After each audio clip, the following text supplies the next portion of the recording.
व्यक्ति को पकड़ोगे तो आप उलझ जाओगे। व्यक्ति के वक्तव्य को पकड़ना कि बोल क्या रहा है, आदमी क्या है ये मत पकड़ना, उम्र क्या है ये भी मत देखना, जाति कौन सी है ये भी मत देखना, क्योंकि आपने गद्दी पर बिठा दिया है तो अब वो व्यास बन गया। सूत जी के बारे में अगर आप सुनोगे तो हैरान हो जाओ। इसका नाम ही सूत है। हमारे यहाँ अगर किसी की मृत्यु हो जाती है तो उस घर को क्या कहते हैं? सूतक।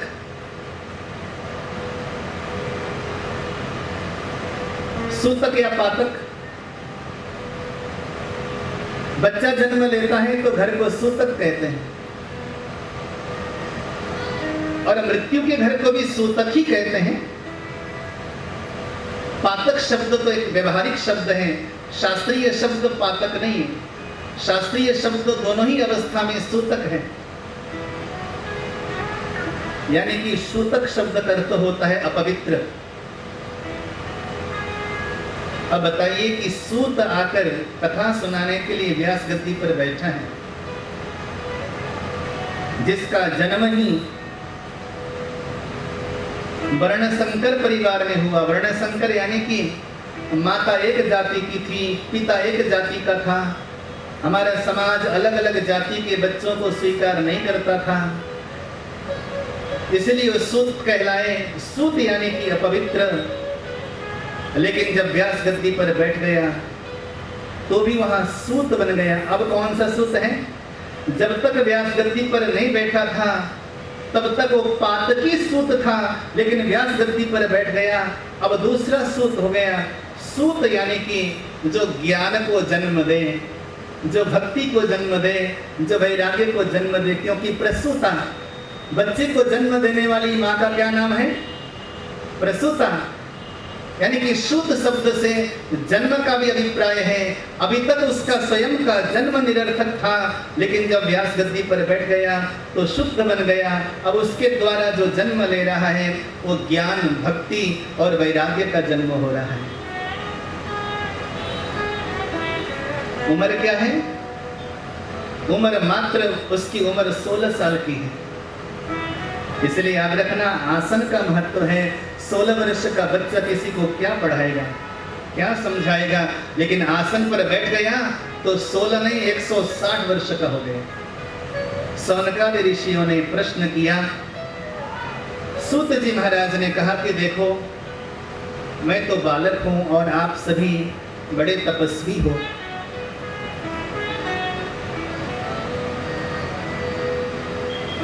आपने अगर प्रश्न किया है कथामृत रसस्वाद कुशलः शौनको ब्रवीत, आप अमृतमय कथा का श्रवण कराओ।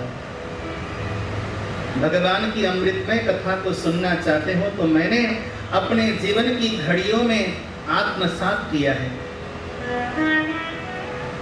जब परमहंस शिरोमणि श्री सुखदेव स्वामी जी महाराज सम्राट कर्मयोगी राजर्षि परीक्षित को कथा सुना रहे थे तो मैं उस समय वहां बैठा था,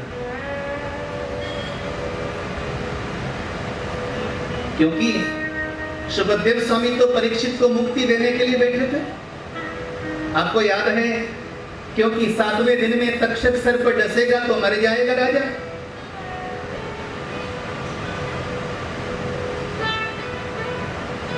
मुक्ति देने के लिए बैठे थे। स्वर्ग से देवता आए, हाथ में अमृत का कलश लेकर आए।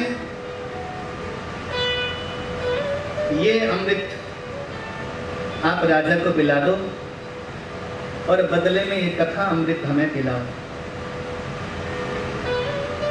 विनिमय कर लो, अदला बदली कर लो। विचार करिए कितना बड़ा सौदा था। एक तरफ अमृत मिल रहा है। ये कथा किंवदंती नहीं है, ध्यान रखना।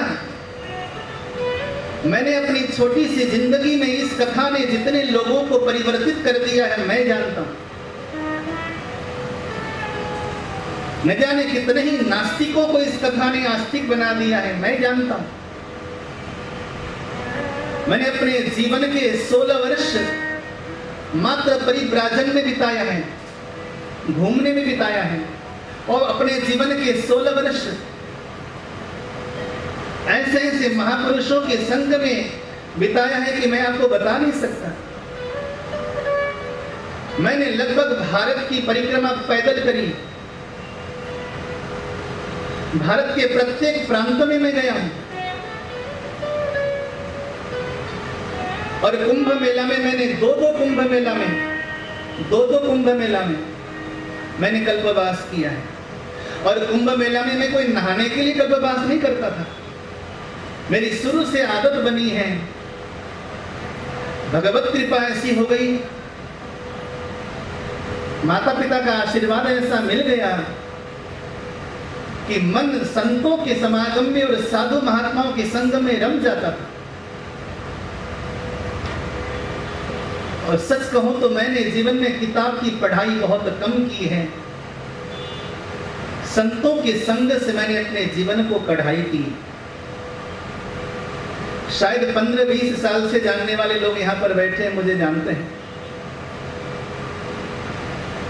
मैंने जीवन में भागवत को आत्मसात किया है, और मैंने छोटे से जीवन में ये निष्कर्ष निकाला है कि भगवान की महिमा, भगवान की कथा व्यक्ति के जीवन चरित्र को बदल डालती है, चरित्र को निर्माण करती है। आवश्यकता है तो संत के संग में रसिक बनकर, पिपासु बनकर बैठने की जरूरत है।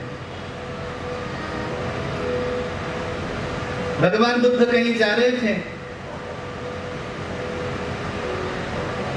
आनंद को बड़ी प्यास लगी, और बुद्ध को भी प्यास लगी।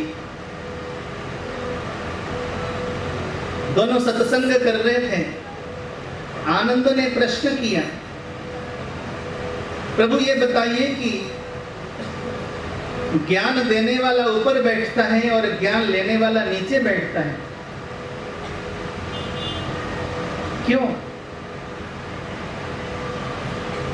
भगवान बुद्ध ने कहा, आनंद बड़ी प्यास लगी है, चलो पानी पीते हैं। बगल में पहाड़ का झरना गिर रहा था, झरने में नलका लगा हुआ था, बांस, पहाड़ों में तो बांस को काटकर उसी का नलका बनाया जाता। नलके से ऊपर जाकर हाथ फैलाने लगे तथागत प्रभु, तो आनंद ने कहा, गुरुदेव अगर पानी पीना हो तो नलके के ऊपर से नहीं, नलके के नीचे से पीना होता है। अगर पानी पीना है तो नलके के ऊपर से पानी नहीं पिया जाएगा, नलके के नीचे से पीना होगा। तो तथागत प्रभु ने कहा, आनंद पानी पीना तो आ गया, ज्ञान लेने के लिए भी नीचे बैठना पड़ता है।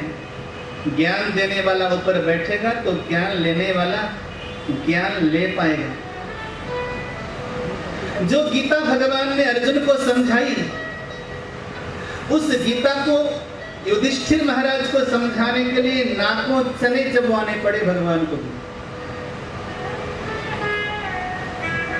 सुनने वाला धर्मराज और सुनाने वाला परमात्मा, फिर भी धर्मराज को गीता समझ में नहीं आई। आपको मालूम है ना, युधिष्ठिर महाराज को भी मोह हो गया था कि मैंने इतने सारे परिवार को मरवा डाला। कई दिन तक उन्होंने भोजन तक छोड़ दिया था, तो भगवान को लगा कि वही गीता इनको भी समझा देता हूं। भगवान को चने चबाने पड़े, लेकिन गीता समझ में नहीं आई, क्योंकि युधिष्ठिर ने कभी भगवान को न गुरु माना न बड़ा माना, हमेशा यही माना कि ये तो मेरे मामे का लड़का है और बड़ा काम का बंदा है, अर्जुन का रथ हाँकता है, मेरे से उम्र में कई साल छोटा है, उम्र में कई साल छोटा है, मामे का लड़का है।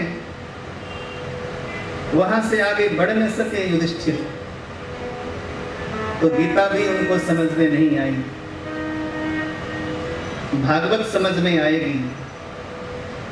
एक शर्त रखता हूं, इसको समझने के लिए आपको पिपासु बनना पड़ेगा, जिज्ञासु बनना पड़ेगा, सब कुछ समझ में आ जाएगा।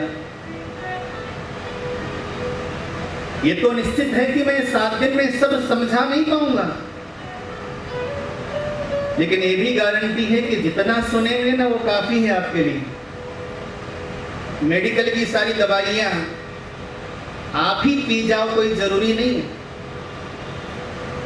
भाई। मेडिकल की दुकानों में बहुत सारी दवाइयां हैं, वही दवाइयां तो खरीदते हैं ना जो दवाइयां हमारे काम की हैं। जितना समझा पाऊंगा 7 दिन में आपके काम की चीज है, और इसी से जीवन का कल्याण हो जाए।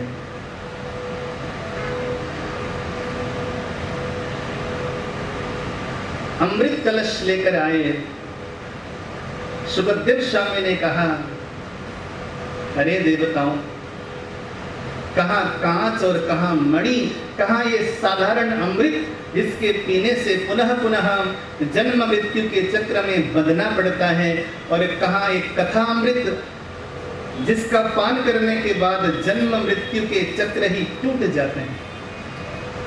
कोई तुलना नहीं दी। ब्रह्मलोक में ब्रह्मा जी को भी आश्चर्य हो गया,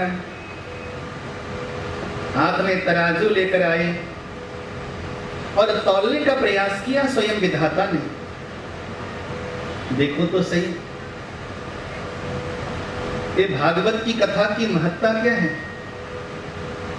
तराजू के एक पलड़े में संसार के समस्त नियम, धर्म, कर्म, कर्तव्य, तीर्थ, दान, व्रत, यज्ञ, पूजा आदि के द्वारा जो उत्पन्न पुण्य प्राप्त फल है, पुण्य फल है, उसको विधाता ने संग्रह किया और भगवान के नाम, भगवान की कथा को सुनकर जो प्राप्त फल है उसको संग्रह किया और तराजू के दोनों पल्ले में रखा।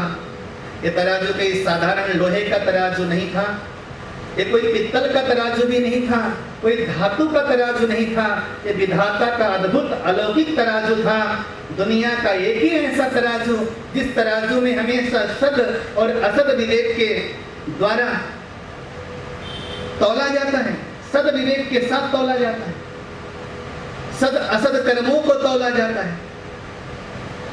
वो अद्भुत तराजू था। आज उस तराजू ने जवाब दिया, अरे विधाता किसकी तुलना कर रहे हो।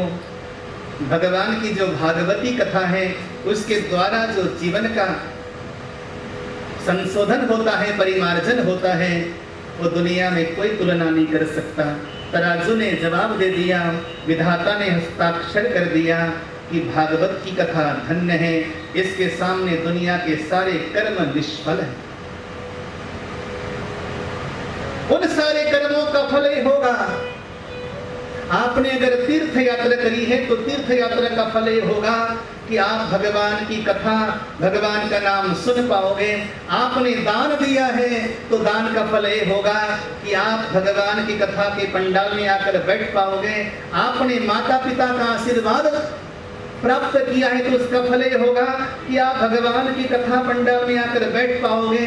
आपने अगर जाने अनजाने में कोई सत्कर्म किया है, उन सत्कर्मों का फल ये होगा कि आप भगवान की भागवत की शरण में आ पाओगे, क्योंकि यहाँ आने का फल तो अद्भुत है, लेकिन यहाँ आकर बैठना भी कोई सामान्य कर्मों के द्वारा सुलभ नहीं है।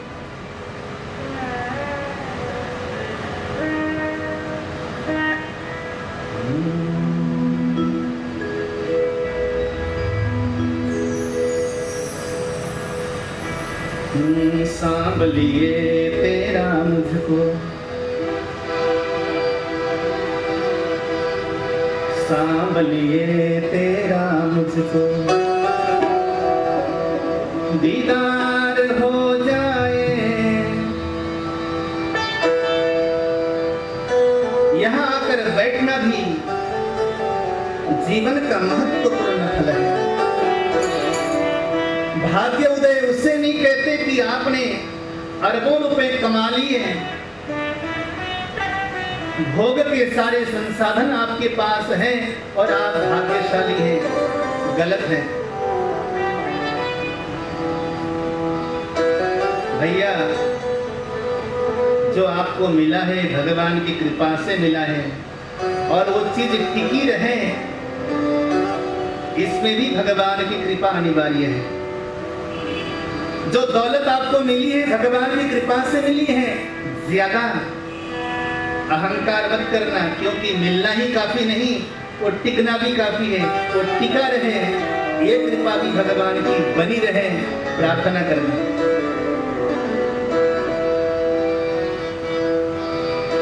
सांभलिए तेरा मुझको दीदार हो जाए, उजड़ा चमन फिर से मेरा गुलजार हो जाए।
सूत जी महाराज,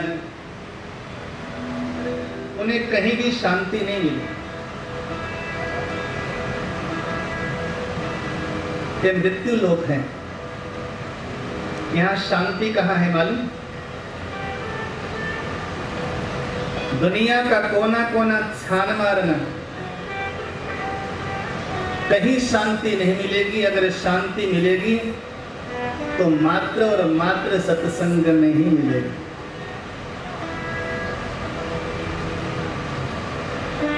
या भगवान के भजन में मिलेगी।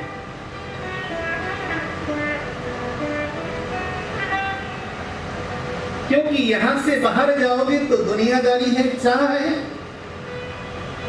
और चाह होगा तो आह जरूर होगा, राग होगा तो आग जरूर होगा।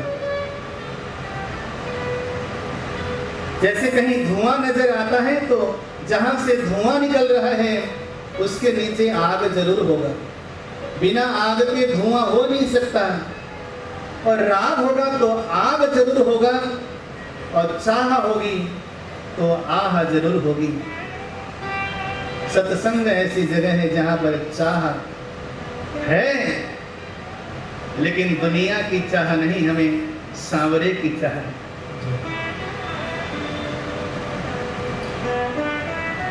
हमें सांवरा चाहिए। भगवान की चाह देखो, याद रखना, चीज एक है। आपके घर में जो जीना है ना, सीढ़ियां, उन्हीं सीढ़ियों से चढ़कर आप छत में जाते हो, और उन्हीं सीढ़ियों से उतरकर आप तहखाने में जाते हो। तहखाने में जाने की सीढ़ियां भी वही हैं, और छत में जाने की सीढ़ियां भी वही है। भगवान के पास जाने की सीढ़ी भी वही है, कोई और सीढ़ी नहीं है। और दुनिया में फंसने की सीढ़ी यानी कि नरक में जाने की सीढ़ी भी वही है। और प्रयोग करना आपको है कि आपने ऊपर जाना है कि तहखाने में जाना है, ये निर्णय आपने लेना है। सांवरे की चाह होगी तो बंधन से मुक्ति मिलेगी, दुनिया की चाह होगी तो बंधन मिलेगा। नारद जी ने दुनिया में कहीं भी शांति नहीं पाई, हरिद्वार गए, हरिक्षेत्रम कुरुक्षेत्रम श्रीरंगम सेतुबंधनम एवमादिषु तीर्थेषु भ्रममाणैतस्ततः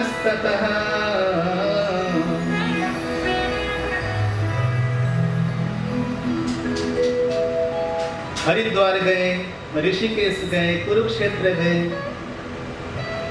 सेतुबंध रामेश्वरम गए,